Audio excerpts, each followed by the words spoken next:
Bugün internette viral olmuş, Instagram'da, TikTok'ta, YouTube'da herkesin konuştuğu çok acayip, bazıları mide bulandırıcı viral tarifleri deneyeceğiz.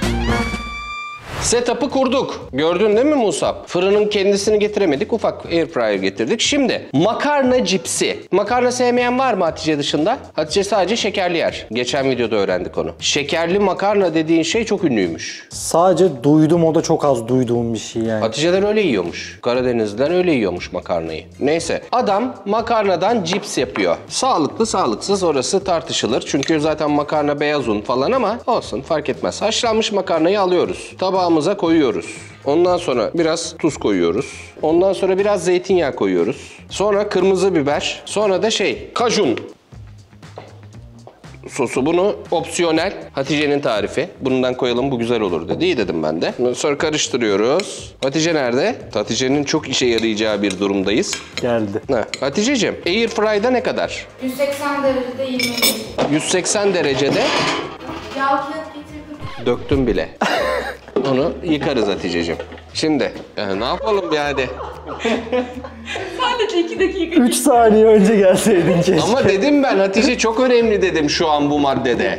180 derece 20-25 dakika. Çalıştırıyorum. Haydi bismillah. Evet makarna hazır inşallah. Bu ne lan? Oğlum gerçekten bu makarnalıktan çıkmış. Evet.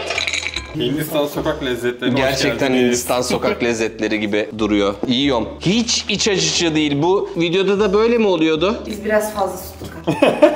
Ama videoda söylenen kadar değil mi? 20 dakika. Evet, güzel değil mi? Çok iyi lan. Allah Allah. Görünüşünden belli abi. Yanık tadı falan yok mu? Ya oğlum çok iyi lan. Evet, bakalım. Yenir. Büyüdüm zonktan abi. Gerçekten. Güzel. Mısır gevreğini böyle kuru yiyince böyle oluyor. Alakası yok. Senden alalım. Biraz üstü fazla yanmış, kadayıf. Tabii tuz var, baharat var. Ben bayağı sevdim. Bunu evde yapacağım ben. Biraz daha az pişir. O sertlik biraz azalır. Yemesi daha da kolaylaşır ama ben sana bir şey söyleyeyim mi? İlk çiğnediğinde neye uğradığını şaşırıyorsun bu arada. Çok iyi. Ama bunun yanık olması da ayrı bir güzel tat yapmış. Acısı da güzel, biber de güzelmiş ha. Yedim bakalım mayonezle. Ben mayonezi çocukken hiç sevmezdim. Ben de. Şimdi de ketçap yemiyorum. Yok aynen ketçap fazla sevmiyorum. Mayonezi çok güzel oldu. Al bak. Sen bir şey yiyince benim canım çekiyor. Biraz hafifletti mayonez. Like. Videoya da like bence. Videoya like. Öyle söylenmez değil mi? Bunu rica etmemiz gerekiyordu. Şu an attığı like'ı çekti abi. Attı gitti like da. Olan like da gitti. Korktu adam. Harbiden ya ben bile korktum lan.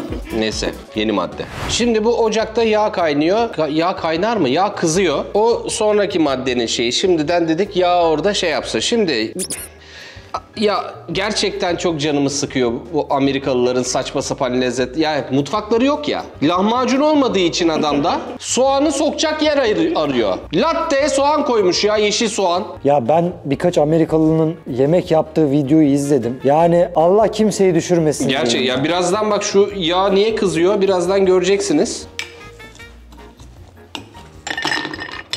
Buz ekledik.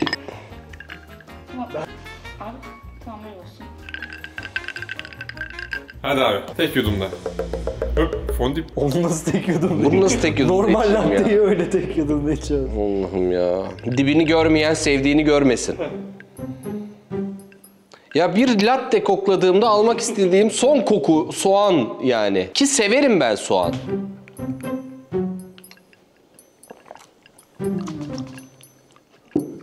Ne bekliyoruz ki? Hissediliyor mu soğanın tadı? Yiyoruz oğlum soğanı. Abi olmaz bu ya. Bir tat bakayım.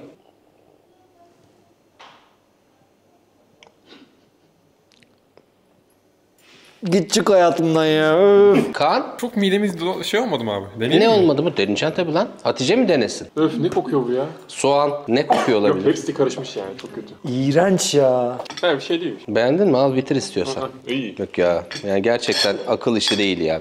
Bak şu ana kadar hiçbir şey midemi bulandıramamıştı. Bu bulandırdı. Eksi 5703. Şimdi arkadaşlar sabah ama bir dakika bir şey söyleyeceğim. Sabah sizi daha iyi uyandıracak diyeceğim. İçinde süt var. Süt bazı insanlarda uyku yapıyor. Sende uyku mu yapıyor? Çok değil. Sende? Yo. Yani sütlü kahve içtiğimde daha çok uykum açılıyor. İçindeki Ama o kahve kafein o şey. Neyse kolanın içine espresso üstüne süt koyuyorlar. İşte bu bence enerji verir. Sütlü kahve örneğini o yüzden verdim. Alev diyorsun. Kolada da kafein var. Bu harbiden buradan Kahvede o de kardiyoloji, taşikardi. Ama tadı nasıl acaba? Şimdi espressomuzu döküyoruz. Hafif bir köpürme. Şimdi kolanın içine süt dökünce o dibe çökme deneyi vardır bilirsiniz. Böyle dibe çöküyor kola, üstü şeffaf kalıyor. Ama o bekleme süreci. Evet. Yine bir şeyler döktük. Döktük tabii ki. Görüntü şu. Görüntü latte. Evet, görüntü latte normal olarak. Koku latte ile kola karışımı. Bu güzel değildir ya. Harbi mi? Kola bence yakışmayacak yani. Bir şey değişmedi hayatımda. Yani öğreyim kusayım ya da diyeyim. Mesela Şey tarzı mı? Yenecek bir şey değil ama yenmeyecek bir şey de değil. aynen öyle. Bir denesene şurasından. Bu dudak benim, bu dudak Musab'ın, bu dudak da Kaan'ın. Voltran oluşturacak. Evet. Yok. Bakayım dudağımdan. Aa. Sen istersen yala. Minik alacağım. Üf. Direkt böyle kahve yapıyor. Hiç sevmedim. Aa ne bu? Vizeye çalışırken içilen şey bu işte ya, tamam. Vizeye çalışırken bunu mu içiyorlar? Ben hiç içmedim vizeye hiç öyle çalışmadığım için ama millet uyanık kalmak için kola, kahve karıştırıyor zaten. Volimon şeker. He, anladım. Kolalı jelibon. Onun asitlisi gibi, doğru. Ben sevmedim bunu bu arada. Bunu içince uyanık mı kalıyorsun? Evet, bu uyanık tutuyor. Tutar tabii, kafein bombardımanı yani. Evet işte. Öğrenciler çok yapıyor bunu diye duydum. Ben çok yapmadım, arkadaşlarım yapıyordu. Bilmiyorum, ben öğrencilikte hiç böyle bir şey yapmadım. İşte ben de yapmadım. Ders çalışmadım gerçi ben. O yüzden yapmadım ben de. Evet, sabahlara kadar ders çalışma olayı olsaydı, Kaan öyle. Bir oturur, sabaha kadar. Ders. Kaç kere ders çalıştın lan hayatında? 27 yılda mı? Evet, 4. Güzel. Hepimizin aynı noktada olması çok Evet, güzel. aynen. Dört Mesela çok az. Serkan 2. Ben var ya liseye nasıl geçtim bilmiyorum. Allah'tan bizim ortaokul lise devamlı yani birinden birine geçiyordun. Ben de. Nasıl ya? Bizde yoktu öyle bir şey bizim dönemde. Ortaokul ve lise aynı okuldu benim. İşte bizde yoktu öyle bir şey. Aynen ne diyor onu diyorum. Bizim dönemde yoktu öyle bir şey. Var canım, ana sınıfı, ilkokul, ortaokul, lise aynı okulda okudum. Lise. Anaokulunda mı aynı okulda okudun? Lise nasıl? Ha, kolej miydi? En kayıntı işte. Bu liseyi de orada Ha okumuş. tamam. Kolej çocuğu bu. Ben devlet okulunda olduğum için. Yani ben Bizde- bu kadar bizde kolej öyle- çocuğu değilim. Bizde öyle lise Benim ilkokul devlet Ben mesela. de anaokulda yok. Düz. Ben direkt 1. sınıftan başlayacağım. Devlet. Ben 2,5 yaşından beri okuyorum ya. Yani Korkunç bir şey ya. anaokulum çok güzeldi benim. İzmir'de böyle Hatırlıyor musun abi anaokulunu? deli misin anaokulumu nasıl unuturum? Bak şöyle bir alan düşün. İzmir'de tam İzmir'in ortasında inanılmaz büyük ormanlık bir alan. Ortasında tarihi bir köşk. Var ya müthişti. Bak bu dediğim şeyin üstünden 40 sene geçmiş ya. 40 sene. Da oğlum hep okumuşuz. Babam diyor doktora yap. Doktor adama doktora yap demek kolay. Ben mümkün değil abi. Tezmez nasıl yazacağım ya? Bundan artık bununla yıka duş. Geçen lise girdim abi. Memur mu Ben olacaksın? sadece 5 soru yapabildim. 5 soru mu? Matematikten. Bir tanesi de yanlış. 4 doğru bir yanlışım var matematik. Yani 4 soru yaptın yani. Evet. İyi rakam bence. Ben o kadar da yapamayabilirdim. 3.75 yapmış. Kaç soru var? Abi 50 matematik 50. Yok artık 50 soruda 3 tane soru mu yaptın? Yani 3.75 bu arada. Ya o 75'i unutmayalım. Türkçe de yaptım. Hayır 50 matematik sorusundan topu 4 tane mi soru yapabildin? 5 yaptım, bir yanlış çıktı işte. O da O da 3.75'e. 3.75 ediyor abi. Oğlum ona 5 yaptım denmez ki. Geri kalanını da yapsaydın yanlış olsaydı belki tutardı. Çok Test baktım. değil mi bu? Sorular bana baktı, ben sorulara baktım. Şimdi sen bu 3.75 ile Evet abi. neyi kazanabiliyorsun abi? Bakacağım abi işte. Dur ver bilgisayarı ver bakayım. Abi çok derinlere inmesek. Belki çok bir şey kazanamamışımdır, üzülürüm. Yani matematik 3.75 olursa önce şuna bakacağım ben. Kaç puan lazım bu ALES'te bir yere girebilmek için? Şimdi nereyi kazanabileceğine bakacağım ya da nereyi kazanamayacağını. Ama önce size Opera'yı bir tanıtmak istiyorum. Opera tarayıcı deneyimini bir üst sekmeye taşıyor. Bayağı bir modernleştirmişler. YouTube izlerken de Opera sayesinde işler değişti. Hiçbir eklentiye gerek olmadan mesela MrBeast'in son videosuna bakıyorum. Küçük bir kayan görüntüye dönüştürüyorsunuz ve ekranda istediğiniz gibi dolaştırabiliyorsunuz. Hatta oynatıcıyı tarayıcıdan bağımsız hale getirip herhangi başka bir uygulama gibi kullanabiliyorsunuz. Mesela şu an tarayıcı kapalı ama video ekranda. Hiçbir ekstra yazılım yok söylediğim gibi. Her şey Opera'nın içinde. Hele var ya, görselliğe önem veriyorsanız tema olayı tam size göre. Animasyonlu arka planlar, renkler, ses efektleri falan, ama her şeyi kişiselleştirebiliyorsunuz. Ve şimdi en dikkatle dinlemeniz gereken yer, acayip önemli. Split screen. Aynı anda iki belgeyi yan yana açabiliyorsunuz. Mesela ders çalışırken canlı yayın yapabiliyorsunuz. Bakın şöyle. Çok iyi. Sadece sekmeyi aşağı çekip bırakıyorsunuz, o kadar. Gerçek anlamda çoklu görev için birebir. Zaten artık kimse tek bir şey yapmıyor. Opera Tab Traces'la hangi sekmeden geldiğinizi hatırlıyor ve Tab Island özelliği sayesinde sekmeleri konuya göre gruplayıp adalar oluşturabiliyorsunuz hemen ulaşmak adına. Görüntü çok temiz. Kullanması da bayağı kolay. Son olarak sizlere Arya'dan da bahsedeceğim. Hatta burada işimize yarayacak Kaan'ın konusunda. Arya, tarayıcıya gömülü bir yapay zeka. Sadece Ctrl// tuşuyla komut satırını açıyoruz. Arya geliyor ve ne istersek yazıyoruz. Mesela ALES'te başarılı olmak için kaç matematik sorusu çözülmeli? 5. 3.75. Evet Kaan'cığım. Evet abi, kariyerim nerede? Şu an kariyerin yürüyor. Maşallah. 3.5 rakamını gördüm. Yani 3 ve 5 rakamını gördüm ama arada nokta yok. Yani? 35 soruyu güzel cevaplaman gerekiyormuş. Sen 3.75 yapmışsın Kaan. Üzüldüm abi ya. Ben inanıyorum Kaan'a ya. 3.75 dedi diyorsun. Yapacak. Ben diyor adam olana çok bile. Master, Ne gerek var? doktora. Yeter abi 3.75. Yani bu yapay zeka pek öyle demiyor. Haberin olsun. Sonra hayal kırıklığına uğrama. Cevap gördüğünüz gibi anında önümüze geldi. Hatta isterseniz görsel de oluşturuyor ya da yüklediğiniz görselleri analiz ettirebiliyorsunuz Arya'da. Yani işin özeti, böyle sadece bir tarayıcı değil, tam donanımlı bir çalışma arkadaşı. Hemen aşağı linki bırakıyorum. Opera'yı indirin. Farkı deneyip siz görün. Şimdi videomuza devam edelim. Neyse, bu kaç? 3 veriyorum ben buna. Ben en fazla 2. Hayatımda bir şey değişmedi benim. Evet 3. Hadi sınav dönemi olursa 3.5. 3.75. Turşuyla granül kahveyi birleştiriyorlar ve onu yiyorlar. Böyle saatlerce, belki bir gün granül kahveyi turşu kavanozunun içine döküyorlar. Salatalık turşusu önemli. Ya önemli de kahveyle falan ne alaka abi ya? Ben bunu yani normal şartlarda yemem. Ya bir şey söyleyeceğim. Kaan geçenlerde çok ilginç bir şey yaptı. Yemek deyince artık aklıma direkt o geliyor benim. Yarım kalmış lahmacunu stajyere teklif etti. Ama ziyan mı olsaydı abi? Ama niye stajyer tek? Aç dedi bu insan. Dedi bu yarım lahmacunu ben ona vereyim. Ya dedim Kaan, böyle bir teklif olur mu? Isırmış. Diş izleri duruyor. Yani çok garip. iyi niyetli bir yaklaşım ama saçma. Kim yedi onu sonra? Ben yedim. Ver Hatice'cim. Şuradan turşu sabah 11'de. Bu burada. Döküyorum. Hazır mısın? Hatice'cim, evet diyecektim. Bu acaba doğru bir ölçü mü? Kaç kaşık koyayım sence? Bir kaşık. Hadi bakalım. Şimdiden midem yandı. Enfes. Anladın mı? Yani midem yandı, bunu döker dökmez. Ya bu neden? Ben hala onu anlamadım. Ya aromatik olarak Ama güzel senin değildir gibi bu. yeniliğe kapalı insanlar şöyle bir şey düşünsenize. Böyle patlıcan duruyor burada, tamam mı? Bir hanımefendi, bir teyzemiz diyor ki ya diyor bunun ortasını keselim. Yan tarafta kıymayı soğanla kavurup bunun içine koyalım. Sonra bunu fırına atalım dese yenilik. Ama ya onun tadı güzel olacağı belli. Patlıcan ve et. Bu- Bu turşu ve kahve ne alaka ya? Yani 5. nesil kahve işte. 10. 15. belki.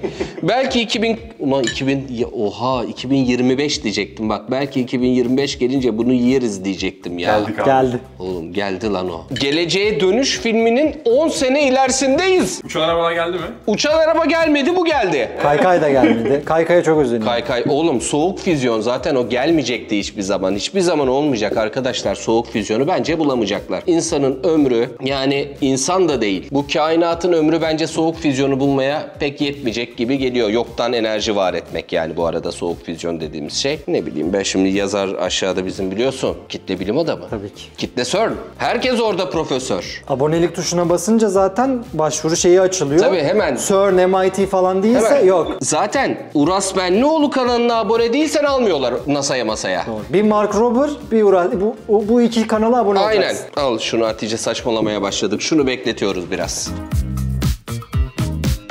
Evet arkadaşlar, şimdi tam böyle man cave. Yani man cave dediğim hani erkekler toplanmış. Çünkü bu yapacağımız şeye kadınlar hiç girmez. Girenle de bir süre muhabbet etmez gibi bir durum var. Zaten biliyorsunuz bu cipslerin kokusu böyle ayak kokusuyla hani lezzetli bir şey arasında gidip geliyor. Soğan ne yapıyor? Soğanı karıştırdığı ballı, karabiberli, krem peynirli cipse sürüyor, yiyor. Şimdi yapalım. Yaparken de sohbet edelim. Önce bunu biraz biraz eziyoruz. Bence bu güzel olur. Bence de olur. Şimdi bunu ezdik. Ondan sonra biraz krem peynir. Bol bol koyuyorum. Yeriz bunu. Çünkü bana güzel olacakmış gibi geldi bu. Karabiber, bal. Sadece bal bir şüpheli. Herhalde yeter. Şimdi bunu karıştırıyoruz. Şöyle bir tadayım ben buna. Bu çok güzel oldu lan. Bunu var ya ekmeğin üstüne sür tek başına ye. Yeşil soğan. Benim Ali alıyor böyle yeşil soğanı. Ali elma gibi yiyor zaten soğanı ya. Kuru soğan da öyle yiyor. İnanılmaz, Ama ben sana hayatımda hiç söyleyeyim öyle mi? bir şey görmedim. Geçen hafta evde herkes hastaydı. Ali hariç. Soğanı boş verin. Böyle çok güzel. O tatlılık var ya, çok güzel oldu bu. Şeyden daha güzel. İçinden kıl çıktı. Hemen şikayet ediyorum. Kime edeceğiz? Kime edeceğiz? Neydi bunun adı? Yoğurtlu sostan daha güzel bu. Vallahi daha güzel. Kafadan 8. Soğan? Soğan 7. Ya çok garip bir şey oldu arkadaşlar. Şu maddeyi çekmiştik, bir daha çekiyoruz şu an. Anlamsız. Kolaya mayonez koyup içiyorlar. Ve ben bunu ikinci kez yapıyorum ya. Musab yüzünden. Kameranın suçu. O yüzden Hayır ya. tabii anca beraber Musab'cığım. Ya Anca ama beraber. bir dakika. Oo. Kamera kapandı. Benlik bir şey değildi. İşte bu solucanlar. Şöyle Ne yaparsan? göstereyim. Ben yokken ben vardım Hatice. Var yok muydum? Bir dakika. Nasıl bilenmiş bu arada ya? Şu an arkada sen yokken ben vardım demiş Musab Hatice'ye. Bir şey diyeceğim. Nasıl bilenmiş? Söylediğinde yanlış bir şey var mı? Ben de şimdi Yok ben muydum? varım dedim. Şimdi ben varım, onu ne yapacağız dedim. Ben buna bir şey dedim mi? Yoksun diye bir şey söyledim mi? Göreceğiz bakalım ne kadar olacaksın. Oo, laflara bak. Oğlum neler olmuş lan. Göreceğiz bakalım kısmında hala aynı şey düşünüyorum. Göreceğiz. Tamam ben de diyorum. Ben istediğim sürece, saatinde sürece ben buradayım ama O zaten. Ya, teknik olarak öyle olması lazım. Oğlum biz Hatice ile iş kurduk. Bak. atmadım. Aa çok güzel abi. O ne? Nereden aldın abi? Ben de çok merak ettim. Oha abi ne bu? Hangi taş? Bu kaplan gözü. Ya şimdi... Eye of the Tiger yani. Eye of the Tiger. Dıt dıt dıt. Güç veriyor mu? Dıt dıt dıt. Belli olmuyor mu? Dıt dıt dıt. Ya ya Allah mayonez dökülmüş. Ya şimdi bizim etapstore.co'ya böyle farklı el yapımı ürünleri de aldık. Onlardan bir tanesi. Gerçek ama bu taşlar. Cam boncuğu değil yani. Siteyi zaten gelen gidiyor. Bu yeni marka. Benim değil ama. Yine el yapımı. Aklınızda bulunsun, öyle şeyler olursa yazarsınız. Etapstore'un Instagram'ına falan, hani sizde olan satamadığınız, pazarlamayı beceremediğiniz ürünler varsa belki beraber yapabiliriz. Belli olmaz. Mail adresi var. Etapstore'un kendi mail adresi var. Etapstore'un kendi mail adresi var. Oraya mail atmazlarsa Hatice onları bulacak. Evet. Diyelim mail atmadınız. Hatice peşinize düşecek. Neyse. Koydum linki, bakarsınız şaka bir yana. Şimdi hadi bakalım. Bir dudak buradan, bir dudak buradan Ya Musa. unutuldu zannettim ya. Unutulmuş muydun? Ben unutmam. Güzel yapacağım. Ya bu iğrenç bir şey ya. Ya görüntü olarak iğrenç. Umarım tat olarak o kadar da şey değil. Hiç renk vermiyorum. Biraz önce içtim ben. Onlar içmemişti. Musab'a ders olsun. Beklediğim kadar şey değil. Ya bir şey değil. Bir şey değil, bir olayı yok. Evet. Şimdi ben bir gaz geldi ağzıma. İçerideki rafine tadı anlatamam size. Soğanlar, cipsler, çikolatalar, makarnalar, zeytinyağları, peynirler. Ama bir bence iyi bir rakam. Yani tadından değil, gereksizliğinden.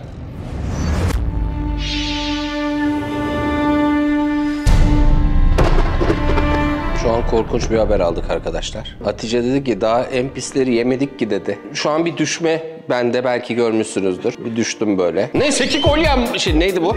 Bilekliğim var. Evet, ne yapıyorlar? Turşu suyunun içine granül kahve koyuyorlar, bekletiyorlar. Ondan sonra bunu yiyorlar. Ya insan dışkısı ye. Çok basit bir soru abi. Neden? Neden yapıyorsun abi bunu? Neyse ama bize de bak ekmeğimiz çıkıyor. Video içeriği yapıyoruz. Şimdi beklettik. Rengi değişmiş. İçinin rengi hafif kahverengi olmuş. Oh. Bir şey söyleyeceğim. Alın yiyin bundan birer tane. Sizin de fikrinizi merak ediyorum. Ay boğazıma kaçtı.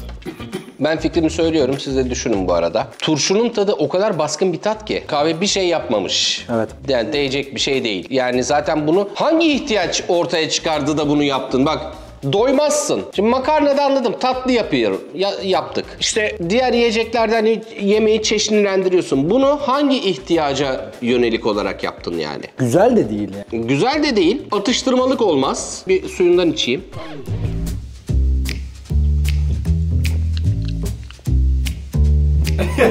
İçilir mi abi o ya? Suyu çok kötü. Suyu kesin kötüdür ya. Suyu çok kötüydü Kaan. Niye içiyorsun abi onu? Ama iç derler. Videoda içmemiş ama. Bana derler. Berbat 0 eksi 5702. Evet. 5702 yaz oraya. Hoppala o ne? Öldürmeye çalışıyor bizi abi. Ne sence bu Kaan? Geniz eti. Daha da kötü oldu her şey. Benim bir abim askere gidiyor. Abi bak bu anı çok ilginç gerçekten. Ya bana anlattığında haberciydim ki ben kolay kolay iğrenmem, neler gördüm. Abi askere gidiyor. Burasında böyle bir kitle çıkıyor. Onu ameliyatla aldırıyor askerdeyken. Ameliyattan çıkıyor abi. O çıkan şeyi kedilere atıyor. Ya o kist, onun içi iltihap dolu. Çok fena. Lan kediye bir şey olmaz. Kedi neler yiyor? Çöpten besleniyor. O da doğru gerçi. Yani kendinden bir parçayı kediye yedirmek... Abi dedim gözünü seveyim. Tansiyonum düşmüştü ilk dinlediğimde yani. Neyse şimdi kıyma bunlar. Bildiğiniz kıyma bu kadar yaptık. Köfte. Onu şimdi adını vermeyeyim. Bir marka var böyle süte karıştırılıyor çikolatalı falan filan çocuklar yiyor. Onun yerine bunu koyuyorlar. Süte. Bir şey söyleyeyim bence mükemmel olacak. Saçmalama. Çok iyi olur. Süt ve kıyma. Evet. Harbi mi lan? Buna inanıyor musun? Ya video artık gerçekten bitsin. Kusmam lazım yani gidip 10 dakika bekliyoruz. En iğrenç maddelerden biri ve Hatice 3 kaşık getirmiş Musab. 4 olsun bence o. Bence de 4 olsun Hatice artık bu. İyilerin hiçbirinde 4 olsun yok. Sen... En kötü de 4 oluyor.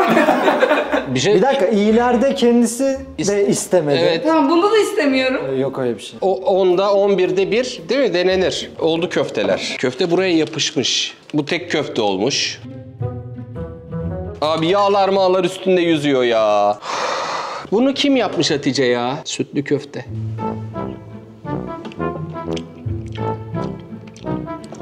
Ne gerek var yani?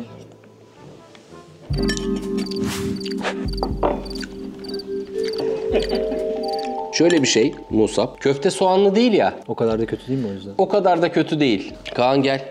Geldim abi. Ya, o kadar da kötü değil ama çok kötü.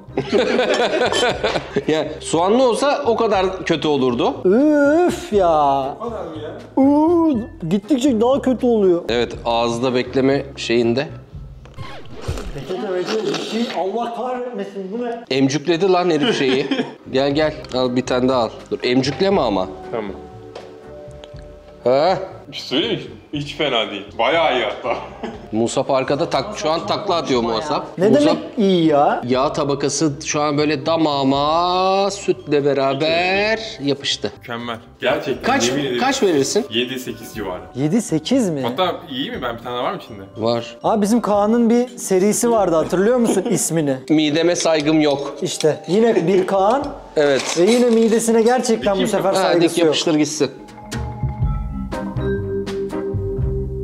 Dibinde bak kaldı 3 tane. O herif gerçekten Kaan. seve seveydi. Bir şey diyeyim mi? İğrenç bir insansın. Abi çok güzel. Ama biraz tuzlamak lazımmış.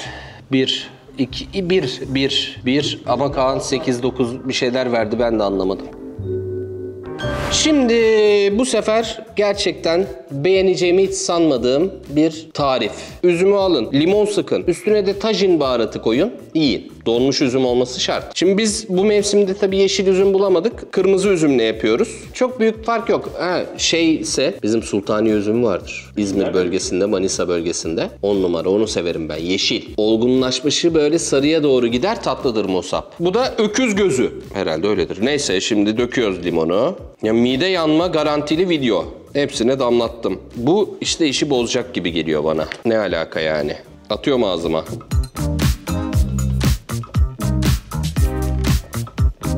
Abi ekşi, soğuk, tadı tam anlayamadım. Donmuş üzüm ya. Bir tane daha yiyeyim.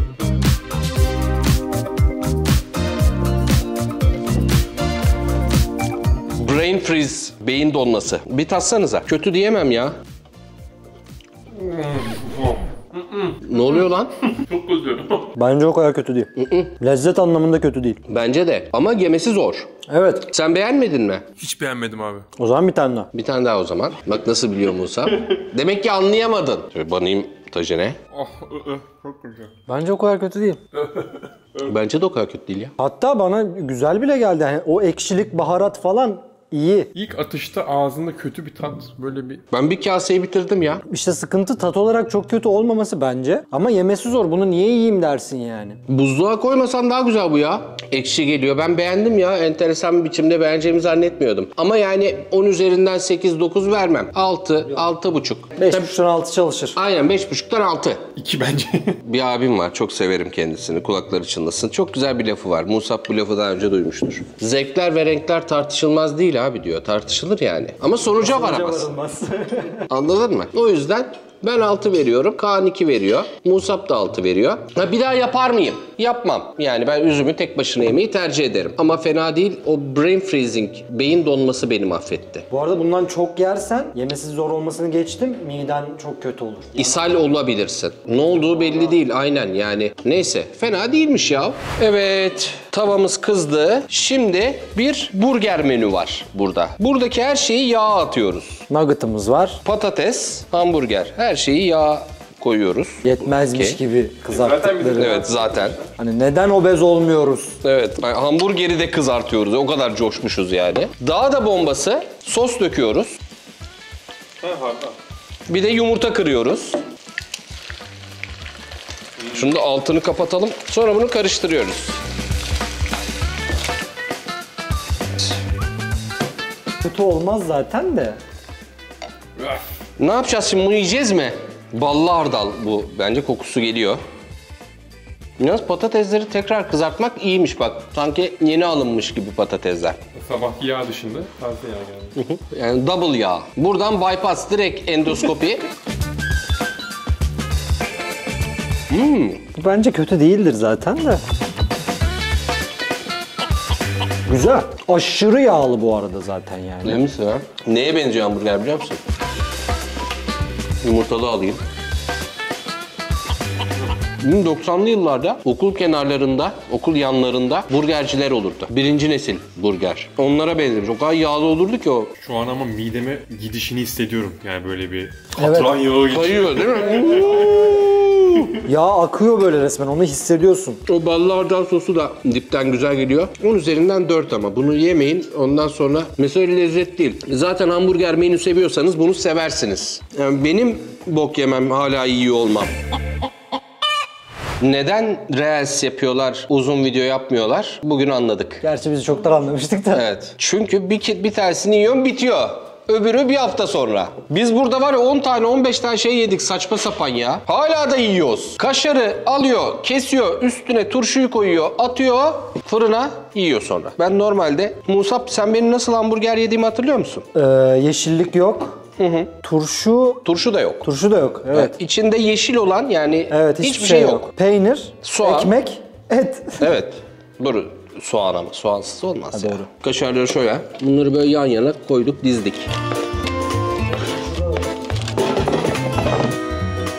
...200'e 5 dakika yaptık. Evet arkadaşlar. Yorulduk ya. Ya abi gerçekten midem yoruldu.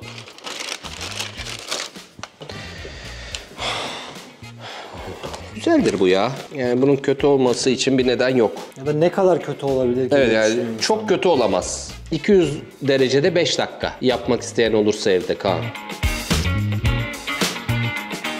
Şey gibi, İzmir'de yengen tost diye bir şey vardır. Karışık, turşulu, bol kaşarlı. Onun sosisi bitmiş. Böyle o yağlı kağıdın dibine kaşarla turşu düşmüş. Sandviç bitmiş, en son onu ağzına atıyorsun. Gibi. 6. Aynı yere geldi yani, ne kadar kötü olabilir. Evet, 6. Mide var ya, şenlik yeri ya, panayır yeri şu an. Ya şuraya bir torba mı açsaydık? Yediğim şeyler anlık bir şey yapmıyor da hepsi karıştı içeride var ya, şu an çok fena. Neyse ağzımı bozacaktım. Şimdi çikolatayı eritiyor. Makarna koyuyor içine, sonra yiyor. Ya neden ya? Kek gibi bir şey, profiterol. Rize'de makarna böyle mi yeniyor? Tam bunu bana bulaş. Rizelilere bulaşma ama bak o da Sakaryalı ha Hatice. Sakarya. Sakatya. Hatice hiç gittin mi Sakarya'ya? Düzenli olarak gidiyorum Adapazarı'na. İşte oralar sakat yerler Hatice, sen de bilirsin. Ne güzel köfte yemiştik orada ya. Neydi ya? Islama. Hayır onu biliyorum. En ünlü yerin adı neydi? Köşede mavi Osman bir yer. İsmail ne ya? Küçük bir yer. Mavi, böyle eski. Ben oraya sonra bir daha gittim. Başka bir işle beraber. Ekmek kadayıfı. O da çok iyiydi. Bunu niye yiyoruz ya? İyi mi? Bence iyi olma ihtimali pek yok onun. Gerçi düşündüğün zaman makarna hamur. Hiçbir şey yok canım bunda. Bitti. Bitmesi kadar normal bir şey yok. Makarnayı severim, çikolatayı severim. Erimiş çikolatayı da severim. Ama bir daha yemeyeceğim ben bunu. Niye yersin zaten? Bana da garip geliyor yani. Aynen öyle. O yüzden 5 vereceğim. Oh neyse video bitti. En kötüsü. Ne lan en kötü daha da mı var? Var mı? Seçelim anlamında. Bu tabii ki. En kötüsü. En kötüsü soğanlı latte. En iyisi makarna. Tat olarak üzüm de fena değil dediğiniz gibi. Evet o iyi. Tamam video bitti. Opena'nın linki aşağıda. İndirin. Bayağı iyi. Şimdi kusmaya başlayacağız.